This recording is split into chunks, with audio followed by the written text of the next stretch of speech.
يلا يا برج العذراء نشوف كارت النصيحة بتاعتك او الرسالة بتاعتك بتقولك ايه. لو الفيديو ده ظهر قدامك يا برج العذراء اعرف ان الفيديو ده او الرسالة دي مقصودة ليك انت، مش بالصدفة ظهر قدامك. تعال نشوف نصيحتك او رسالتك ايه يا برج العذراء.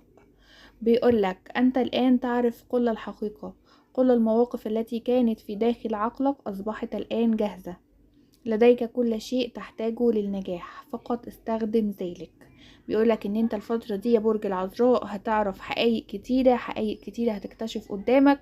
يمكن البعض منكم اكتشف الحقائق بالفعل، في امور بقت واضحة قدامكم كتير، حاجات كنتوا بتفكروا فيها بس لسه ما حصلتش هتحصل الفترة الجاية. عندك الفترة الجاية كمان نجاح، وبيقولك قدامك فرص كتيرة وكل حاجة تحتاجها علشان بس توصل لنجاحاتك وتوصل للي انت عايزه.